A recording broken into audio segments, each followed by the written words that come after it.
හරි ඉතින් අද අපේ බලය පාඩමේ ආරම්භකම දවස. එතකොට මේ වීඩියෝ එකෙන් අපි අද බලාපොරොත්තු වෙනවා බලය පාඩමේ තියෙන සිද්ධාන්ත කරුණු බොහෝ දුරට කතා කරලා ඉවර කරන්න. එතකොට අපි බලය පාඩමට ගියොත් බලයක් කියන්නේ මොකද්ද? අපි බලය ගැන මුලින්ම කතා කරනකොට අපිට බලය කියන එක හම්බ වෙනවා. බලය කියන්නේ දෛශික රාශියක් කියලා. මොකද්ද? දෛශික රාශියක් කියලා. මොකද්ද මේ දෛශික රාශියක් කියන්නේ? රාශීන් ප්‍රධාන වශයෙන්ම එයාට තියෙන විශාලත්වයක් සහ දිශාවක් පවතිනවාද නැද්ද යන අනුව අපිට ප්‍රධාන වශයෙන් ආකාර දෙකකට බෙදන්න පුළුවන් දෛශික රාශීන් සහ අදිශ රාශීන් කියලා. හරි. අපි මුලින්ම කතා කරමු දෛශික රාශීන් සහ අදිශ රාශීන් කියන්නේ මොකක්ද කියලා.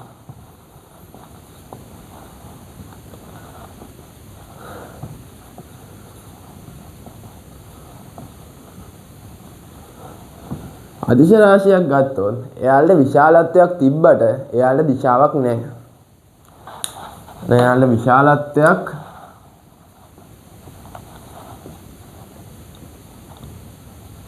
පවතිනවා. හැබැයි දිශාවක් නැහැ. දෛශික රාශියක් ගත්තොත් මෙයාලට විශාලත්වයක් වගේම දිශාවකුත් තියෙනවා. අන්නේ හින්දා තමයි අපි මෙයාට දෛශික රාශියක් කියලා කියන්නේ.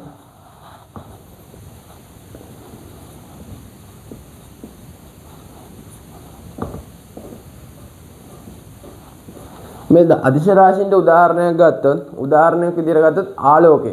ආලෝකය කියන එකට විශාලත්වයක් තියෙනවා. අපි ඒක මනිනවා කැන්ඩෙලා වලින්. හැබැයි ආලෝකය කියන එකට දිශාවක් නැහැ.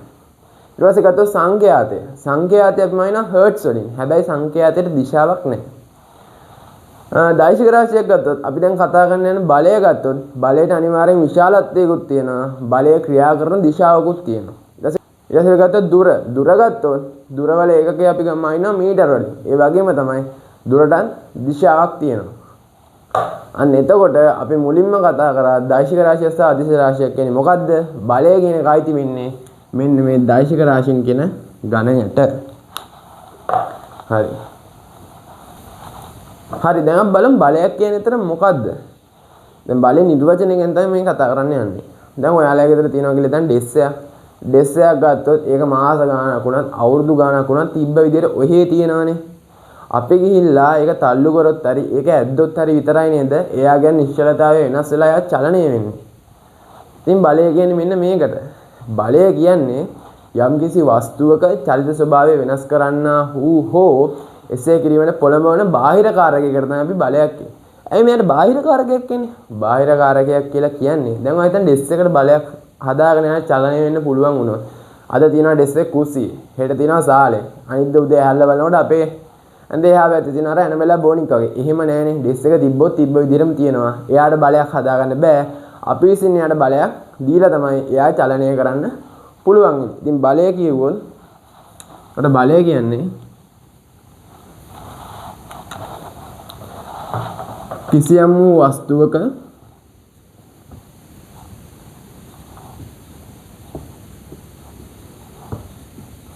චලිත ස්වභාවය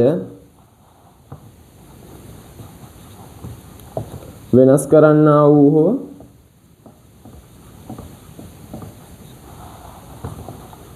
එසේ කිරීමට පොළඹවන බාහිර කාරකයකි.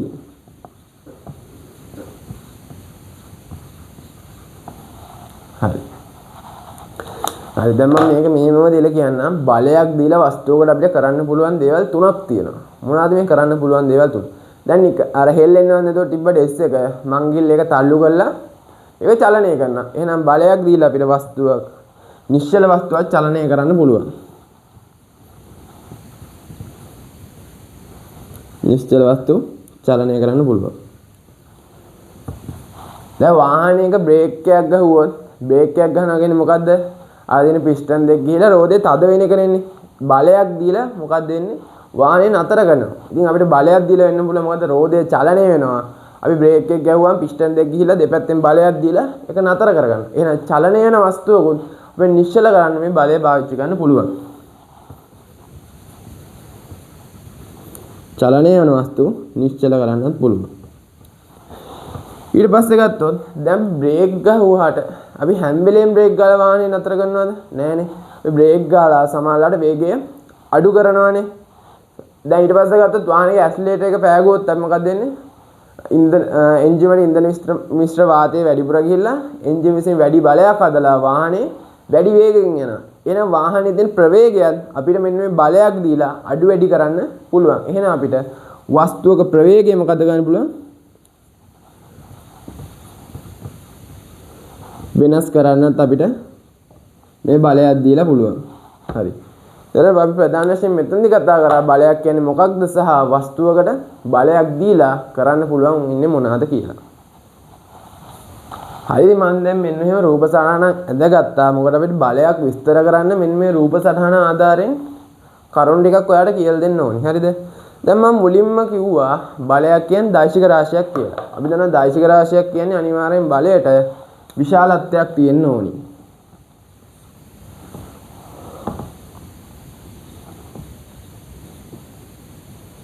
ඒ වගේම තමයි බලයට දිශාවක් තියෙන්නත් ඕනේ. දැන් මෙතන අනුව බලය කොයි පැත්තටද යන්නේ? මේ පැත්තට. එහෙනම් බලයට අනිවාර්යෙන් දිශාවකුත් තියෙන්න ඕනේ. ඒ වගේම තමයි බලයට තියෙන ක්‍රියා ලක්ෂයක් කියලා. ඒකින් ඒ බලය ක්‍රියා කරන තැන. දැන් මෙතන අනුව මෙන්න මෙතන මේ කම්බියකින් ඇදලා තියෙන කියලා දැන් මේ කම්බියෙන් කොතනද ක්‍රියා කරන්නේ? මෙන්න මෙතන. දැන් බලයේ ක්‍රියා ලක්ෂයක් කියලා තැනක් තියෙනවා. ක්‍රියා ලක්ෂය. අනිවාර්යෙන්ම බලයක් කතා කරනකොට මෙන්න මේ කරුණු තුන අනිවාර්යෙන් දැනගන්න ඕනේ. බලයේ විශාලත්වය, බලය ක්‍රියා කරන දිශාව සහ ඒ ක්‍රියා කරන තැන. ඒකට අපි ක්‍රියා ලක්ෂය කියලාත් කියනවා. නැත්නම් උපයෝගීතා ලක්ෂය කියලාත් අපි ඒකට කියනවා.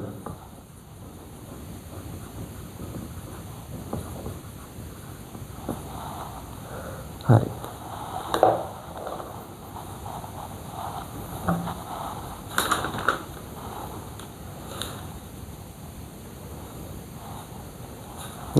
ඊළඟට අපිට බලය පාඩමට අත්‍යවශ්‍ය වෙන ඊළඟ කොටස තමයි ගම්මිතාවය. මම කලිනුත් නිව්ටන්ගේ නියමයන් වලින් කියලා තියෙනවා ගම්මිතාවය කියන්නේ මොකක්ද කියලා. ඉතින් මම මෙතෙන්දිත් කෙටියෙන් කියන්නම් ගම්මිතාවය කියන්නේ මොකක්ද කියලා. ගම්මිතාවයක් කියන්නේ වස්තුවක් චලනය වෙනකොට එයා මත ක්‍රියා කරන නැත්නම් එයා මත ගබඩාන ශක්තියකට වගේ එකට අපි කියනවා ගම්මිතාවයක් කියලා.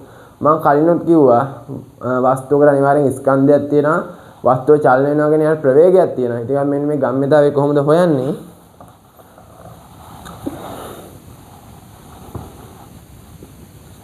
ගම්මිතාවය අපි හොයන්නේ එයාගේ ස්කන්ධය වැඩි කරනවා ප්‍රවේගයෙන්. ඉතින් අපි ස්කන්ධයට m කියලා දාගන්නවා ප්‍රවේගයට v කියලා දාගන්නවා. ගම්මිතාවය ඒකක p. එතකොට ස්කන්ධය අපි මයින්නේ කිලෝග්‍රෑම් වලින් ප්‍රවේගයම ඉන්නේ තප්පරයට මීටර වලින්. ඉතින් මේ දෙක ගුණ කරාම එනවා kgms ඍණ 1යි කියලා. ගම්මිතාවය කියන්නේ මෙන්න මේකට. ඉතින් හරිය ලේසි කාරණාවක් තමයි මේ ගම්මිතාවය කියන එක. කතා කරන් දින ආවේගය කියන එක. මොකද්ද මේ ආවේගය කියන්නේ? දැන් ඔයාට කවුරු හරි දිගට බැනගෙන යද්දී එකපාරක් දෙපාරක් බැනලා නවත්තද්දී ඔයා නෝමල් එකේ ඉන්නවා. හැබැයි යා බැනගෙන යද්දී ඔයාට කේන්ති යනවා කන පැලෙන්න ගහන්න හිතන. ඉතින් ආවේගය කියන්නේ අන්න ඒක. ඒක බලයට අනුව විස්තර කරොත් යම්කිසි වස්තුවක් මත බලයක් දිගටම දෙනවා නම් එයා මත ආවේගයක් ඇති වෙනවා. ආවේගය යම්කිසි වස්තුවක් මත දිගටම බලයක් දෙනවා නම් අපි එයා මත ඇති වෙන ආවේගය. ඉතින් දැන් බලයක් විතරද? නෑ. දැන් බලයක් අපි දෙන කාලයක් තියෙනවනේ.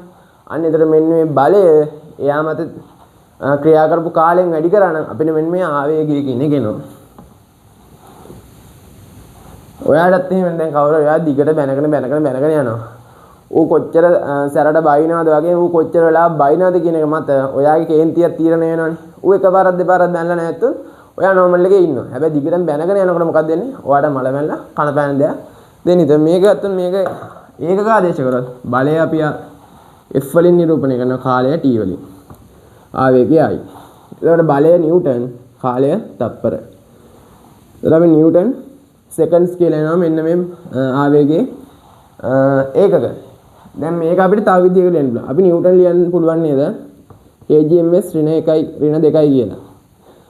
තප්පර වලින් අපි ඒක ගුණ කරොත් මේ ඍණ 2යි s වලට මේ 1 s එකක් ලැබුණාම අපිට ඉතුරු වෙන kgms ඍණ 1යි කියලා. දැන් කෙනෙක්ට මතක් වෙනවනේ මම කලින් කියලා දුන්නා. මේ එකක සමාන වෙන මොකටද? ගම්මිතාවයටත් එන්නේ මෙන්න මේ එකකෙම තමයි. ඒතකොට ආවේගයට එන්නේ ඒ එකකෙම තමයි. ගම්මිතාවය ගත්තොත් අපේ නිව්ටන් සෙකන්ඩ් වලින් ලියන්නත් පුළුවන්. කැමති නම් මෙහෙම ලියන්න පුළුවන්. හරි.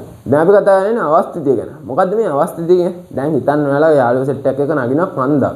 මහත තඩියෙක් ඉන්නවා. ඌ කන්ද නැගලා කන්ද මැද ටිකක් වෙලා ඌ හාන්ස් වෙනවා විය. අපිට ඔය හොල්ලන්න පුළුවන්ද? බෑනේ.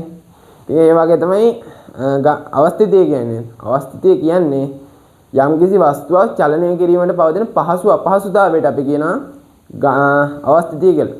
දැන් ලොකු ගලක් ඒ ලොකු ගල පෙල්ලන්න අපිට කොච්චර අමාරුද? අන්න ඒක තීරණය වෙනවා. ඒකේ තියෙන මොකක් මතද? ස්කන්ධය මත. එච්චරයි. ඒ කියන්නේ අපිට ගල ලොකු වෙන්න. දැන් කිලෝ 100ක් ගලක් අපිට මේ අපි කිලෝ 1000ක් ගලක් කියලා හිතන්න. කිලෝ 1000ක් ගලක් අපිට තනියෙන් පුළුවන් චලනය කරන්න බෑනේ. ඉතින් මෙන්න මේ අවස්ථිතිය තීරණය වෙන්නේ මොකක් මතද? එයාගේ පවතින ස්කන්ධය මත. හරි ඉතින් දැන් මම කතා කරන්නේ ආතති බලයක් කියන්නේ මොකක්ද කියලා. දැන් හිතන්න ඔයාලා අවුරුදු 7 කඹ අදිනවා නේද? කඹ අදිනවල මොකක්ද වෙන්නේ? දෙපැත්ත කට්ටයක් ඉඳලා දාගෙන කඹයක් අදිනවනේ. ආතතියක් ඇති වෙන්නේ මෙන්න මේ හින්දා. කඹයක් අදින්න නෑ. එහෙම හින්දා නෙමෙයි. තන්තුවක් තියනවා කියලා හිතන්න. මෙතන ඔයා ඉන්නවා. ඔයා කරන්නේ මේක අදිනවා මේ පැත්තට. ඔයාගේ යාළුවා මෙතන ඉන්නවා. ඌත් ඔයාට සෙකන්ඩ් නෑ ඌ අදිනවා මේ පැත්තට. ඉතින් යම්කිසි වස්තුවක් දෙපසින් අදින විට ඒ මත ගබඩා වෙන බලයට අපි කියනවා ආතති බලයක් කියලා. එහෙනම් ආතති බලයක් කියන්නේ මොකද්ද?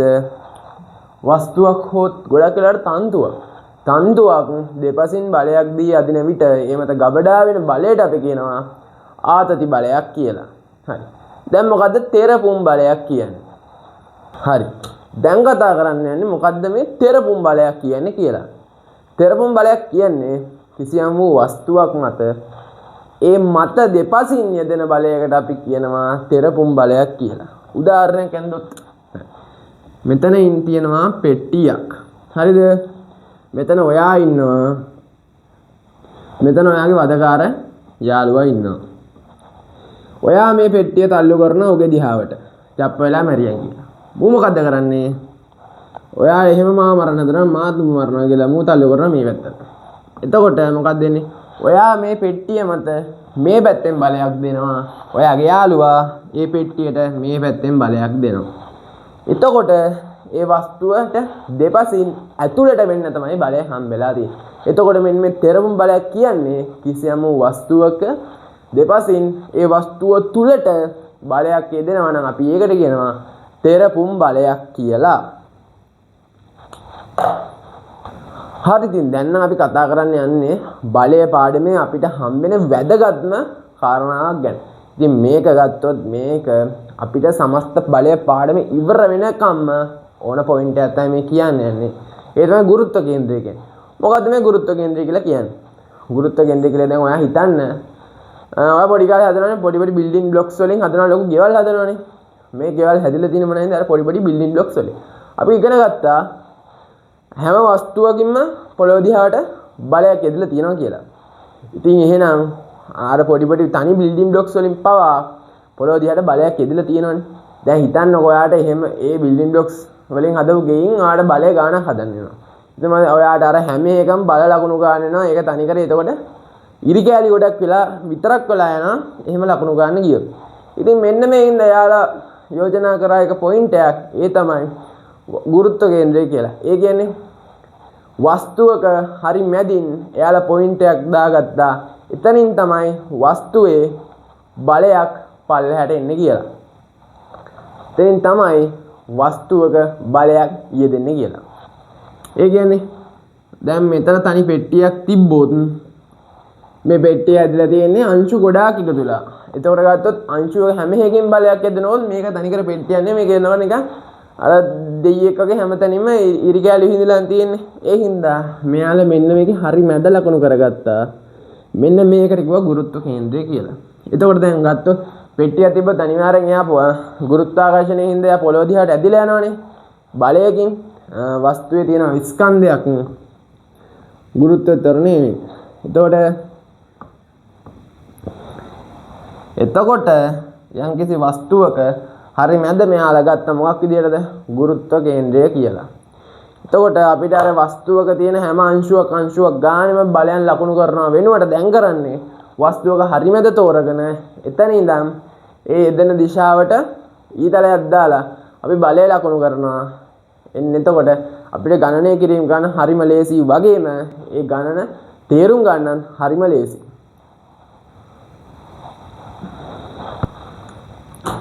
දැන් ඉතින් මම කියලා දෙන්නේ මොකද්ද මේ අභිලම්භ ප්‍රතික්‍රියාව කියන්නේ. මේක තමයි මේ වීඩියෝ එකේ අන්තිම පොයින්ට් එක. හරිද? මොකද්ද මේ අභිලම්භ ප්‍රතික්‍රියාව කියලා කියන්නේ? දැන් ගත්තොත් පෙට්ටියක් තියෙනවා. මේ පෙට්ටියේ තියෙන මේසයක් උඩ.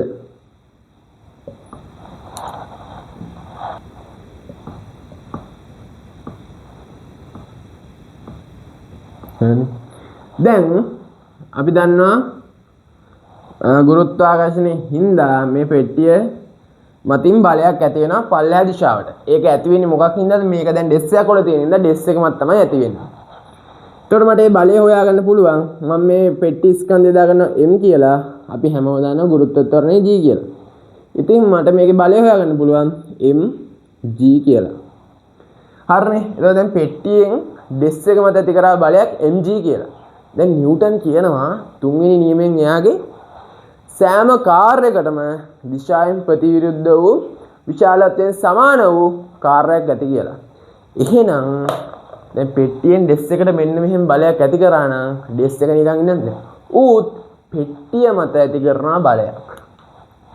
ඒකට තමයි අපි මෙන්න මේ කියන අභිලම්භ ප්‍රතික්‍රියාව කියලා කියන්නේ. එතකොට අපි මේ අභිලම්භ ප්‍රතික්‍රියාව ලකුණු කරන්නේ මෙන්න මේ ගුරුත්ව කේන්ද්‍රයෙන් තමයි මෙන්න මේ ඉරට සමාන්තර මේ ඉර කෙලින්ම තමයි ලකුණු කරන්නේ අභිලම්භ ප්‍රතික්‍රියාව. අපි දැන් අභිලම්භ ප්‍රතික්‍රියාව ලකුණු ගන්න. මේ අභිලම්භ ප්‍රතික්‍රියාව කොච්චර කරනවද? දිශාවෙන් ප්‍රතිවිරුද්ධ වුණාට විශාලත්වයෙන් සමානයි. එහෙනම් මෙන්න මේ අභිලම්භ ප්‍රතික්‍රියාව සහ මෙන්න මේ බලය සමාන වෙනවා. ඒතර මෙන්න මේ අභිලම්භ ප්‍රතික්‍රියාව එහෙම අපිට වැදගත් වෙනවා. අපි ඒකේ ඊළඟ වීඩියෝ එක ඝර්ෂණයේ වීඩියෝ එක. ඒතර ඝර්ෂණයට එහෙම මේ අභිලම්භ ප්‍රතික්‍රියාව ගොඩක්ම අපිට වැදගත් වෙනවා. එතකොට මේ වීඩියෝ එකෙන් බලය අපිට හම්බෙන સિદ્ધාන්ත ගොඩක් සාකච්ඡා කරා. ඉතින් අපි ඊළඟ වීඩියෝ එකෙන් ඝර්ෂණයෙන් හම්බෙමු.